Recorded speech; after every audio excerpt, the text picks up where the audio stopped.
I had just taken the tray of bread out of the oven when I remembered we were still short 2 chairs in the dining room.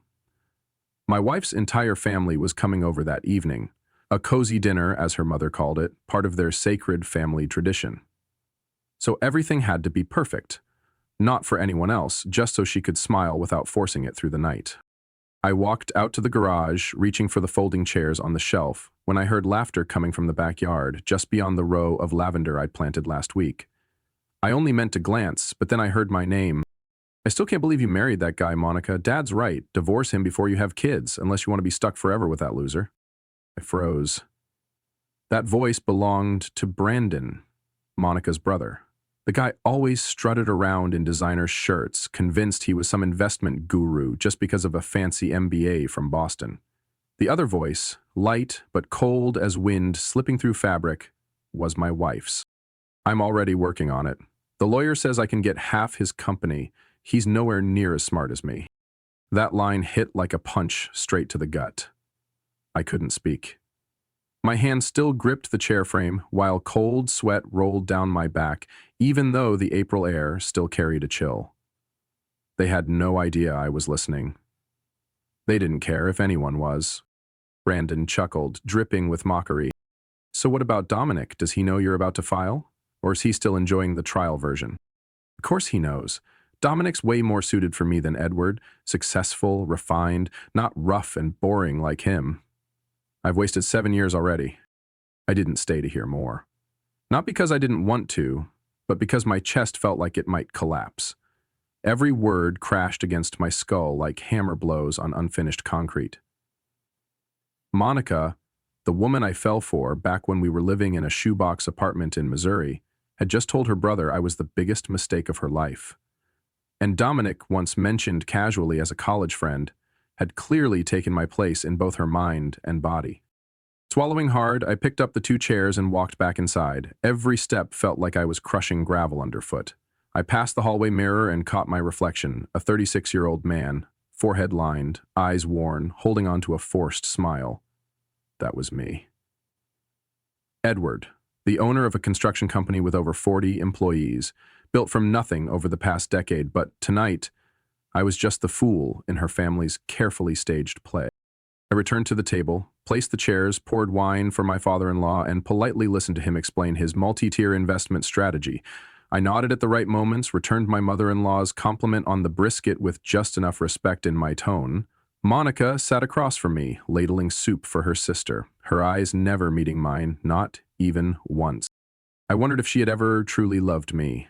The nights I stayed up doing books while she crammed for the bar exam, the takeout boxes I brought to the library, the late nights hauling materials to cover the cost of her first interview suit.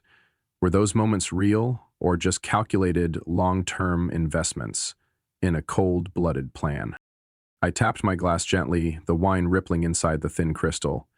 Brandon raised his and smiled like he was about to reveal the punchline to some cruel joke.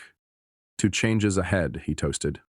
I smiled, clinked my glass with his, the sound sharp in the silence. But in my head, another plan was already forming, not for dinner, but for the people who thought I was nothing more than a replaceable handyman. After that night, I started watching Monica more closely, not with paranoia, but with the clarity of someone who had just witnessed their life crack open.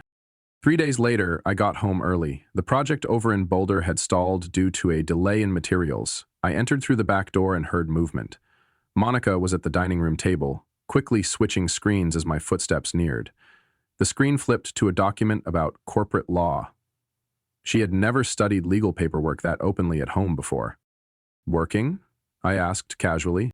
"Yeah, our new partner wants a case analysis," she replied, flashing a smile that barely lasted a second. Oddly, her phone was face down on the table. That was unusual for her. She used to be glued to her notifications. Now she hid her phone and stepped out for every call.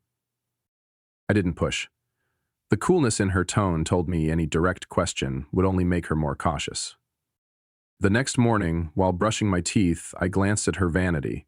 The box that once held her wedding ring, the one I had custom made in Nashville, was gone. I opened the drawer. Empty. Her ring had vanished without a word. Monica's family had never hidden their disdain for me. From day one, her mother Judith had asked in that sugary, sarcastic tone, "Edward, how long do you plan on staying in construction? Ever think of getting into something more respectable?" Her father, Douglas, a Denver real estate investor, never looked me in the eye. His questions always cut deep. "Your books audited properly? Smaller businesses tend to have oversights." I'd laugh it off, bite my tongue. I thought love would shield me from their veiled knives. I once juggled 2 jobs to cover Monica's law school tuition. Mornings hauling materials, afternoons on job sites, nights at the table while she studied. I remember sleeping in a chair during icy winters in Fort Collins, legs still caked in construction mud. There was a time my truck broke down on the highway, ran out of gas. I had given Monica my last cash so she could buy her LSAT prep books. I walked nearly 3 miles home without hesitation, thinking, if she passes, it's all worth it. Lately, Monica had stopped suggesting we go out. Every time I asked, she claimed she had to finish reports or help a new colleague settle in. I tried again. "Want to grab dinner tonight? It's been a while." "Friday. I've got a meeting with Dominic, might run late." I nodded. Dominic again. A man I'd never met, yet his name lingered in every vague excuse. I started writing everything down. When she left, how long her calls lasted, even which cafe she visited in the mornings. It was all neatly logged in a small notebook hidden inside my toolbox in the truck bed. One day, I dropped by her office unexpectedly with her favorite drink, an iced vanilla latte. She wasn't there. A coworker told me she left to meet a client about 20 minutes ago. The client, she had claimed, was on a Zoom call. That night, I lay on my side in bed, back turned to Monica. She slept soundly, one hand resting lightly over her phone as if guarding it. I couldn't sleep. The ceiling felt like it was slowly caving in. Every sacrifice, every chance I passed up to expand the business just to be home more, now felt like a trap I'd unknowingly set for myself. Monica had once been my reason, through bitter winters and brutal contracts, through days when I had nothing but dreams and mud-covered boots. Now I wasn't even sure what I had left. I rolled over to look at her. That face was still beautiful, still familiar, but between us now was something cold and invisible. The silence of betrayal. I didn't know when she veered off course. I only knew I was walking this marriage alone, wearing its shell while the truth echoed inside it. Ever since I accidentally overheard that backyard conversation, I stopped being the naive one in this story. But I wasn't reckless either. Years of working on construction sites taught me one thing. If you want to tear something down, you better understand what's holding it up. I began keeping a calmer face than usual, even made an effort to act more affectionate toward Monica.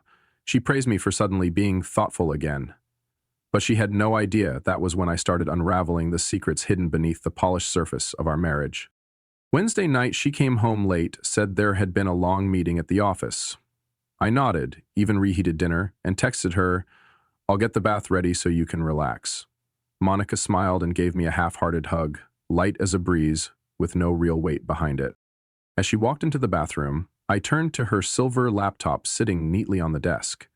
The screen was off, but I knew how to wake it up. Monica was never great with changing passwords.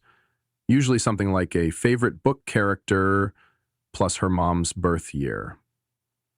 It worked. Her inbox popped up, tidy and meticulously sorted, just like her. But what I was looking for wasn't in the inbox. It was in a folder labeled Research Files. Inside was a string of emails with someone named Madison K. Subject line, Prenup Loopholes and Marital Asset Division in Colorado. I read slowly, feeling like I was peeling off the last layer of paint on a rotten wall. She had started contacting a lawyer 3 months ago. One of Madison's emails included an attached Excel file listing every asset the unsuspecting husband currently held.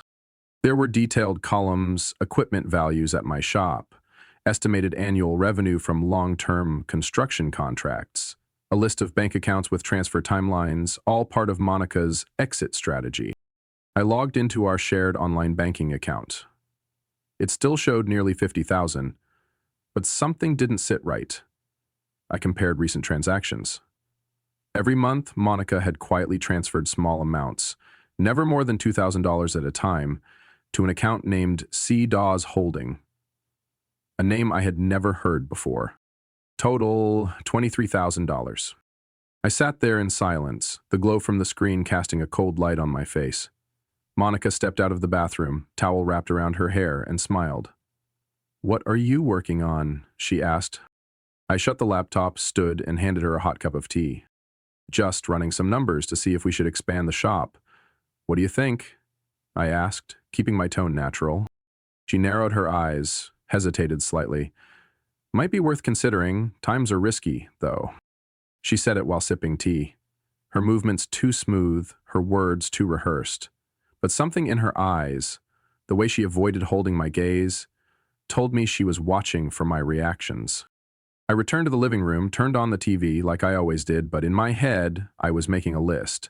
Screenshot all her emails, download the strategy files, match them with bank statements. Not a single dollar was going to slip away without a damn good reason. The next day, I made up an excuse to drop documents off to an old client and swung by the law office my friend had recommended. I needed someone who not only knew the law, but knew when to stay quiet. The meeting lasted nearly 2 hours. When I handed him printed copies of Monica's files, he sighed. "She's thorough, but not flawless." He helped me put together a checklist: freeze joint investments, move funds into a separate pre-marriage account in my name, audit rental agreements and prenuptial property lines. That evening, I came home empty-handed. Monica asked why. I smiled. "Client canceled, rescheduled for next week?" She nodded, said nothing more. I sat down, pulled out the draft of a new project design, but instead of editing floor plans, I scribbled one question in the margin. What will she do when she realizes? I already know. I folded the paper and slid it into the tape measure box on my desk. Not to hide it, but to remind myself. This game was far from over. My attorney was a man in his early 50s named Walter Briggs. He didn't talk in circles. After reviewing the files, he looked up and said bluntly, "If you don't act first, she'll walk away with half." I wasn't surprised, but hearing it from a legal expert still stung. Briggs continued, "You founded the company after marriage, right? Legally, that's marital property, unless you can prove the growth came from exceptional personal contribution or have evidence of manipulation." I stayed quiet, hands clasped. Briggs nodded slowly, looked me in the eye. "You don't just need to defend, you need to move first." From that moment, I understood this wasn't just a divorce, it was a war. Against loopholes, lies, and the woman who once swore we'd build something together. I took the first steps without tipping my hand. To Monica, I remained the thoughtful husband, making dinner, texting, "Did you eat yet?" when she stayed late at the office. But each morning after she left, I locked myself in the shop and began drafting a different kind of blueprint. Not for a building, but for a counterattack. Monica's first mistake was assuming I was simple, that I swung hammers but couldn't plan. Her family saw me as a laborer with no vision. They forgot that growing a company from a rusted pickup into a 40-man crew took tight budgeting, smart contracts, and tactical planning. They only saw the concrete dust on my shirt, not the hands that mapped out every post-pandemic pivot. I began meeting privately with 3 major clients. No emails. I invited them for morning coffee, mentioned internal restructuring, and casually offered to start transferring their contracts to a newly formed LLC, registered under me and my best friend Liam, a name nowhere near Monica's orbit. Simultaneously, I began moving equipment to a new leased warehouse, resubscribing ownership under private legal protections. Every transaction was reviewed by Briggs. It was all clean, legal, above board, but confusing enough to disarm anyone who came looking. I also reached out to Tyler, our former PR manager. He owed me a favor from last year. "I need a digital file," I said, tracking the company's origins, growth timeline, and my personal contributions, especially everything before Monica became a lawyer. "You planning something?" he asked. "Not revenge, just insurance in case someone tries to rewrite history." One night, after Monica had gone to bed, I stepped into the backyard with a warm cup of coffee and my phone. I didn't reopen her emails. I just hit play on the most recent recording I'd made. One of her calls at 10 p.m., when she thought I was downstairs fixing a leaky faucet. "You know, I feel like I'm living 2 lives," she said. one as his wife, and one as who I really am. A soon-to-be partner, free from all this. The man on the other end, Dominic, I recognized his voice, chuckled and said, "Just keep it clean. I don't want a scandal." "I will. Edward has no clue. He's so blindly loyal, it's pathetic." I stared into the night, smiling faintly. They were wrong. I wasn't pathetic. I had just loved her too much to see the truth. The next morning, I called my mom in Kansas. She'd been living alone since Dad passed and always asked when I'd bring Monica home to visit again. I simply said, "Things might change a bit, Mom, but I'm okay." I didn't cry. I just felt something heavy beginning to lift. When I hung up, a notification popped up from our joint bank account. Monica had just transferred another $1,700. That made it the 17th transfer. I took a screenshot and sent it to a separate backup email I had created for this situation. The plan was in motion. I didn't need to scream, break things, or guilt trip anyone with tears or blame. The greatest form of retaliation isn't making someone hurt. It's proving they completely misjudged the person who once stood quietly behind them. I had always believed Monica wasn't the kind of person who could keep secrets for long. But I underestimated her. Or more accurately, I never imagined she'd use the very things I built to discredit me in the eyes of the law. A week after I started protecting my assets, I scheduled a meeting with Nancy, the head accountant I'd trusted for 6 years. I didn't tell her the whole story, just said plainly, "I need to review all tax filings and cash flows from the past 3 years, as detailed as possible." Nancy didn't ask questions. She'd worked with me long enough to know when to talk and when to act. We sat together for nearly 4 hours, combing through each transaction, cross-checking contracts, and reviewing recurring payments. Near the end of last year's records, Nancy frowned. "This part seems strange," she said. She pointed to a series of small transfers, each a few $100s, moving between secondary accounts I rarely used. The notes read things like temporary transfer, stone materials, and advance for labor, but no receipts were attached. "I didn't make those transactions," I said firmly. "That sub-account was used by Monica a few years ago when she helped with our tax prep. I haven't touched it since." Nancy paused, then stood up and pulled an old folder from the cabinet. Inside were transaction logs and email attachments Monica had sent when she was helping Edward with investment documentation. The emails came from Monica's address, professional tone, but now that I read them again, I could see the deliberate vagueness. Among the documents were contract drafts Monica had helped fill out, with incorrect signing dates, inflated values, even misstated income figures. If this ended up in opposing counsel's hands, it could make me look like I was hiding revenue or committing financial fraud. "She laid the trap in advance," I whispered to myself. Nancy looked at me seriously. "We need to clean all of this up before any legal filings begin. Left like this, it could get very messy." We started peeling back every layer of confusion. Nancy suggested we redo the last 3 years of reports, using original receipts and verified transaction logs. She stayed up 2 nights finishing it.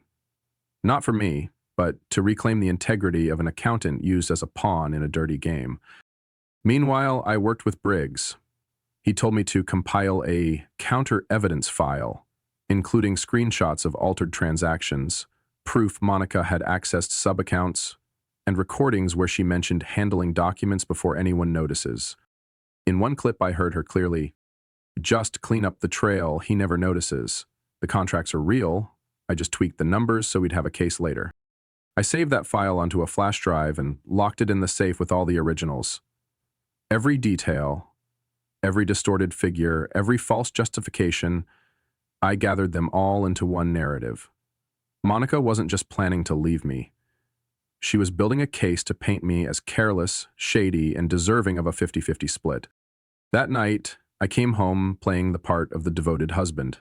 Monica sat on the couch reviewing reports, occasionally scrolling her phone. I asked casually, "Need me to print anything for you tomorrow?" "I'll swing by the print shop." She smiled, a strangely confident smile. "No need. I'm almost done." I nodded. The pain was gone now, replaced with a sharp calm. She still thought I was in the dark. but step by step I was reversing every move she thought she'd hidden. The worst kind of betrayal isn't being lied to, it's being cast as the villain in a story you built with your own sweat and years of sacrifice. On Monday morning, I walked into the bank without an appointment. Our financial advisor, Susan Kellerman, had worked with me since I first bought the house. When I presented my ID and asked to review all applications tied to our jointly owned property, she hesitated. "I need to check if someone's trying to take out a home equity line of credit under a house titled in my name," I said calmly but firmly. Susan typed for a moment, then glanced over her glasses. "There's an application submitted 2 weeks ago under Monica Dawson. She used shared ownership documents and the loan was set to disperse up to $200,000. I kept my face still, even though it felt like something tore inside me. Good thing I never signed anything, cancel the entire process, and log the reason as co-owner does not consent. Susan nodded, started entering the cancellation. I pulled out my phone, took a photo of the voided application, and left the office like I'd just finished a routine errand.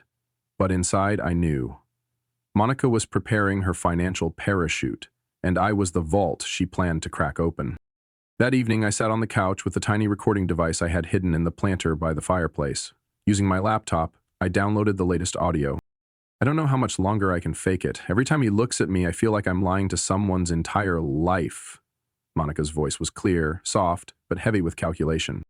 "Just keep going, it's almost done, you deserve better," Dominic replied, low and eager.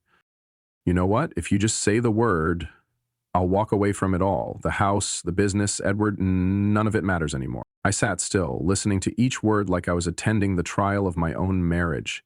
There was no room left for doubt. Her every smile, every recent embrace had been scripted. On Saturday morning, I got a text from a familiar number that rarely showed up. "Magnolia, are you free? I need to talk. It's about Monica." We met at a small cafe near the city square. Magnolia, Monica's 26-year-old sister, was still in communications school in Denver. She arrived early, sitting quietly in a corner, twirling her cappuccino like she was counting the swirls to stay calm. "You already know, don't you?" she asked, skipping the pretense. "I know enough to realize I've been treated like a launch pad," I said. "But I'm guessing you know more." Magnolia looked down at the table, her voice catching. "I caught the two of them at our parents' lake house, the exact weekend you didn't come because you were fixing that project roof. They didn't even try to hide it. At first I thought it was just impulsive, until Monica got drunk and started talking about her escape plan from you. She said she'd wait until she got promoted to partner, then divorce you and take half the company as her exit fee from the life contract." I nodded, not surprised. But something in Magnolia's eyes warmed me, a rare kind of honesty. I told Monica I was disgusted. I said I'd tell you everything. She cried, begged, and I went quiet. I didn't want to shatter everything. I was weak. "No, you were just someone who didn't want to break a family," I replied. "Thank you for telling me. I needed confirmation and you gave me that." Before leaving, Magnolia handed me a small piece of paper. "This is a recording of a call she had with Dominic. They borrowed my phone to order food and it got recorded by accident. I kept it. Didn't know why. Maybe it was for today." I looked at the note, feeling a chill in my spine. Monica and Dominic weren't just being exposed by me, but also by the one person closest to her. Magnolia walked away softly, never turning back. I knew from now on, she no longer belonged to the family that enabled the lies. I looked down at my cooling coffee and wondered how much of my life had been built by people who were simply good at pretending. I didn't need an exact answer anymore. I had enough cards in my hand to flip the whole table. I chose Friday to execute the plan. Weekends were always the perfect time for family gatherings. Less suspicion, fewer excuses. I texted Monica while she was at work. "There's a serious issue at the company. I need to call a family meeting. I need your help. Tomorrow night, at home. I'll take care of the food." She didn't reply for 2 hours. "What's going on? I'm in a meeting." I left it at that, letting the silence do its job. By the end of the day, she called back, her voice sounding worried. I replied with a weary tone. "A major client might pull the contract. If it falls through, I could lose next quarter's entire revenue stream. I thought we should ask your parents. They've invested in real estate, they've dealt with crises. Can you help organize it?" The moment financial collapse was mentioned, Monica hesitated for a few seconds, then agreed immediately. All right, I'll call my parents. I'll message Brandon after. I didn't mention Magnolia. She would show up, not because she was invited, but because she knew the curtain was about to fall. I spent that night organizing evidence. A tablet with the full set of recordings, screenshots of transactions, emails between Monica and her attorney, plus bank documents proving she filed for a HELOC without my consent. I printed everything and sorted them into 3 folders. Each one was sealed in a black envelope marked with a single letter, M, D, and B. Monica, Dominic, and Brandon. The audio clips were carefully edited, only the necessary parts, not a second extra. By Friday afternoon, I ordered takeout from Monica's favorite restaurant, grilled steak with red wine sauce, and picked up blueberry cheesecake that her mother always praised. Not because I still cared, but to make the evening feel just like a normal family dinner. Calm was essential before the storm. Around 7 p.m., the doorbell rang. Monica came downstairs in her navy dress, holding a bottle of red. She gave me a light hug, still playing the doting wife. Brandon and his wife arrived next, followed by her parents, Douglas and Judith, carrying their usual smug demeanor. I pulled out chairs, poured wine for each guest. No one suspected a thing. To them, I was still plain Edward, the mild, predictable husband who could build a house but couldn't read the room. Just then, the doorbell rang again. Monica raised an eyebrow. You invited someone else? I smiled. There's someone who should hear this. The door opened, Magnolia stepped in. She wore a gray sweater, eyes never meeting her sister's, only giving me a gentle nod. Monica looked surprised but said nothing. Everyone settled. I sat at the head of the table, the folders beside my plate, wine glass to my left. Monica sat to my right, Douglas to my left, Brandon across. I lifted my glass and began. Before we dive into the main topic, I want to thank everyone for coming. I know this feels different from our usual dinners, but there's something that needs to be clarified. It's not about the business, it's something else. Monica lightly squeezed my hand as if reminding me to stick to the script. I looked at her, then slowly turned to the TV, connected the tablet, and selected the recording.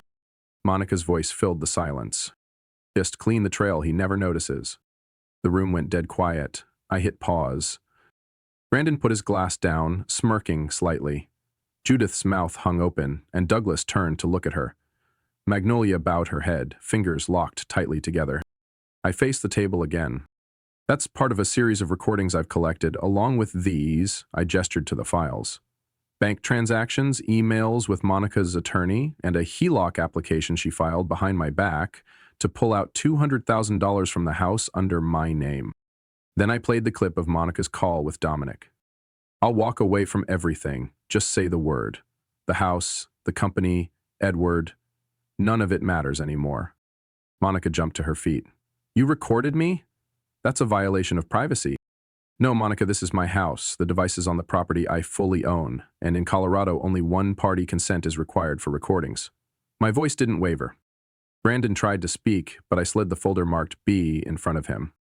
Want me to read the part where you discuss how to help your sister hide assets? He went silent. Douglas stood, voice rising. This is outrageous. My family will have legal representation for Monica. I smiled. Good, because I've already prepared mine. I sat back down and calmly refilled my wine glass. So, who's still up for dessert? No one answered, but the real feast had only just begun.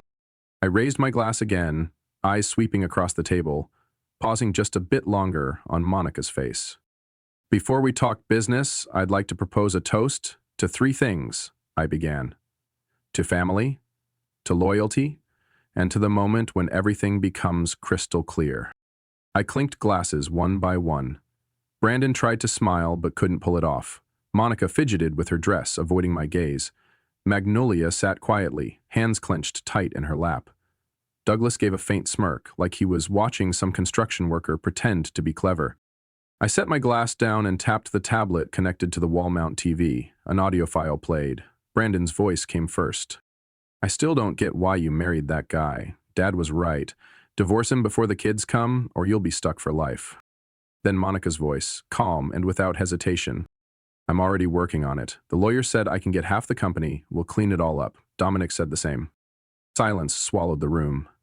Monica blinked rapidly, her fingers reaching for the glass in front of her. Douglas scowled, and Judith turned to her daughter, stammering. Monica? Is that true? I opened the next folder. Screenshots flashed across the screen. Repeated bank transfers, each for several hundred to over $1,000, all moved from our joint account into an unfamiliar one under the name CD Holdings. In the past 8 months, I said, Monica has transferred a total of $23,000 from our joint account without saying a word. Just enough each time to avoid triggering alerts. Next, I displayed a scanned copy of the HELOC application, taken out against the home I bought with premarital savings. Monica had submitted the documents herself, using forged co-ownership paperwork, aiming to withdraw $200,000. Douglas couldn't hold it in anymore. He shot up from his chair. What the hell are you doing? You never told me about this. Monica opened her mouth to say something, but I launched the next file, text messages between her and Dominic. As soon as I get half the company, we'll have our startup capital. I want him to think he still has a chance. You know, one day he'll look back and realize he was just a launch pad. Brandon shifted uncomfortably under the table. Monica gasped. I looked directly at her and said slowly, a launch pad. The guy who once carried you home after you failed your first bar exam? The man who stayed up 3 nights straight finishing your internship application? Judith dropped her head into her hands. Magnolia looked up at me, her eyes glossy with tears. Monica broke down. It's not what you think. I was just confused, scared about the future. I felt alone. I paused, then reached for the final file. I opened a video clip showing me sitting with a brunette woman in a blue button-up, probably in her mid-30s. Her name is Rachel, Dominic's wife. Everyone at the table froze. Monica choked. You met her? Not only did I meet her, I gave her every message exchanged between you and Dominic. She thanked me. And while we're sitting here having dinner, Dominic is moving out of their apartment. Douglas sank into his chair. Judith sobbed quietly. Brandon stared at his plate, speechless. Monica covered her face, trembling. You can't do this. My voice was steady. I'm only doing what you planned to do. The difference is, I'm more awake than you thought. I pulled a white envelope from my jacket. Divorce papers, signed and ready, and laid them in front of her. I don't want revenge. I don't want to ruin anyone. I just want justice. I turned to her parents. Thank you for coming, but I think this will be the last time I call this place home. The room was thick with silence. No one moved. I gave a slight nod, looked once more at Magnolia, then walked out of the room. No more words were needed. Truth had spoken for itself. Douglas was the first to lose control. He slammed his hand on the table, knocking over his wine glass with a sharp clang. You don't get to destroy my family like this, he shouted, his face red with rage. Monica flinched and stumbled back, tripping over her chair. She sobbed, reaching for me. Edward, I'm sorry. We can fix this. I was wrong. I got caught up. Don't leave. I have no one else but you. I looked at her tear-streaked face, trying to reprise the role of the regretful wife she once played so convincingly. But this time, I felt nothing but emptiness. The hurt had turned to stone. I gently peeled her hand off my sleeve. From now on, you have a lawyer, and so do I. I turned to Magnolia, gave her a small nod. Then I walked away from the house I once poured my soul into, without looking back. That night, I pulled up to the apartment I had rented on the east side of the city. Quiet neighborhood, tucked away. Not fancy, but private enough for a new beginning. I opened the trunk, unloading boxes one by one. Clothes, my laptop, some work tools, and an old framed photo of me and Dad, taken when we started the business with nothing but a pickup truck. The only thing I brought with me from my old marriage, besides paperwork, was my border collie, Cooper. He leapt from the car, tail wagging with joy as I let him explore the new space. I patted his head and whispered, "From now on, it's just the two of us." The apartment was small, cluttered with boxes. I laid out a temporary mattress on the floor and opened the window to let the breeze in. In the quiet of the night, I slumped down and let out my first real sigh in weeks. No more pretending, no more scripting every word. My phone started buzzing. The first text from Monica. What do you think you just did? You ruined everything. By the fourth, don't think I'll just let this go. The eighth, Edward, please. I'm panicking. I was wrong. I'm sorry. I didn't read the rest. I waited until the 26th message came through, then replied with a single line. From now on, let the lawyers speak. Then I blocked her number. It felt like someone had finally unlocked the invisible collar around my neck for the past 7 years. 2 days later, Magnolia texted. She's staying at our parents' place. The house is a mess, but I finally did it. I replied, did what? I dropped the MBA program. I enrolled in the creative writing major I've always wanted, maybe because you made me believe that living honestly is hard. But it's the only thing worth doing. I stared at the screen for a moment, then typed back, I'm proud of you. Magnolia sent a Terry smile sticker. I didn't reply, but something in me, some place that had been frozen, started to thaw. The next morning, I woke up early and took Cooper for a walk around the nearby park. Sunlight filtered through the trees, casting light over dew-soaked grass. Kids were tossing balls, seniors were jogging, and a middle-aged woman walking her dog gave me a quiet smile. No one knew I was the man who had just walked away from a wrecked marriage. No one needed to. I went back to the apartment, opened my laptop, and pulled up company files. But the first thing I did wasn't fix contracts or send emails. It was opening a new file. 3-year plan. Not to prove anything to anyone, but to remind myself that I was still building. Only this time, the foundation wouldn't be a mix of trust and betrayal. Edward's story is a painful but clear reminder that kindness should never equal submission. He loved, sacrificed, and trusted the wrong person, but instead of collapsing, he chose to confront and act. Exposing deception wasn't about revenge. It was about reclaiming his worth and his name. In a world where fakeness can disguise itself as love, Edward reminds us that clarity, courage, and self-respect are the only foundations never to compromise.